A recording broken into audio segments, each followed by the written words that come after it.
চীন দেখালো তার ভয়ঙ্কর শক্তি। পারমাণবিক ক্ষেপণাস্ত্র থেকে শুরু করে হাইপারসনিক অস্ত্র, ড্রোন, এমনকি সমুদ্র নিয়ন্ত্রণের নতুন কৌশল সবই একসাথে। সামরিক শক্তি প্রদর্শনের সবচেয়ে বড় কুচকাওয়াজে বেইজিং যেন সোজাসুজি বার্তা দিল, আমরা প্রস্তুত, আমরা শক্তিশালী। তবে এখন প্রশ্ন হলো, এই বার্তা দেওয়া হচ্ছে কাকে উদ্দেশ্য করে, আর বাস্তবিকভাবে কতটা কার্যকর এসব নতুন অস্ত্র?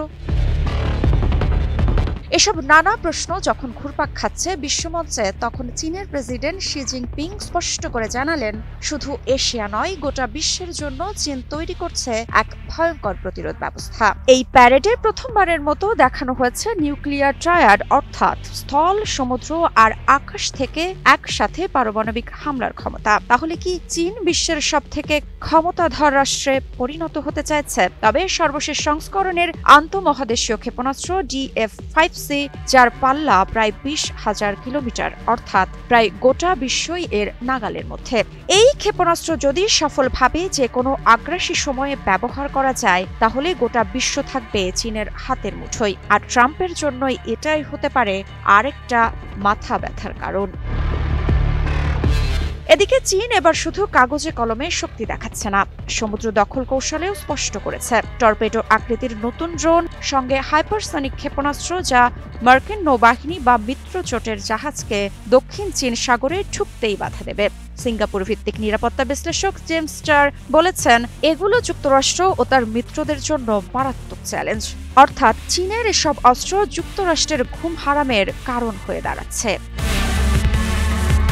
প্রশ্ন থেকেই যাচ্ছে, তাইপেইয়ের সামরিক বিশ্লেষক চিয়েং চুং মনে করিয়ে দিয়েছেন, চীন যেসব ক্ষেপণাস্ত্র দেখিয়েছে তার অনেকগুলো এখনো পরীক্ষামূলক পর্যায়ে। অর্থাৎ এগুলো মাঠে পুরোপুরি কার্যকর নাও হতে পারে, কিন্তু এটাও অস্বীকার করার উপায় নেই, চীন দ্রুত প্রযুক্তিগত ব্যবধান কমাচ্ছে। এই প্যারেডে আরও দেখানো হয় নতুন টাইপ 100 মূল ব্যাটল ট্যাঙ্ক, সাইবার যুদ্ধ ইউনিট, এমনকি মহাকাশ অভিযানের জন্য গড়া নতুন বিভাগ। শুধু প্রতিরক্ষা নয়, তথ্যযুদ্ধ আর ইলেকট্রনিক ওয়ারফেয়ারের দিকেও সমান গুরুত্ব দিচ্ছে বেইজিং। বিশ্লেষক আলেকজান্ডার নীলের ভাষায়, পশ্চিমাদের হয়তো এখনো অপারেশনাল সুবিধা আছে, কিন্তু চীন স্পষ্ট জানিয়ে দিল সে দ্রুত ফারাক কমিয়ে আনছে।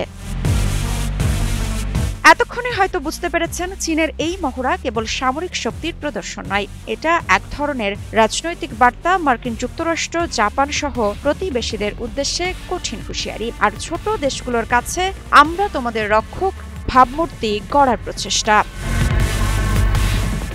বসুন্ধরা টিস্যু, অশুদ্ধতার বিরুদ্ধে এক বিন্দুও ছাড় নয়। কিন্তু আসল প্রশ্ন এখনো অমীমাংসিত, চীন কি সত্যিই এসব অস্ত্র ব্যবহার উপযোগী করে ফেলেছে, নাকি এটা এক ধরনের মনস্তাত্ত্বিক চাপ তৈরি করার খেলা? ঋত্বিকা সিনহা বিশ্বাস, নিউজ 24।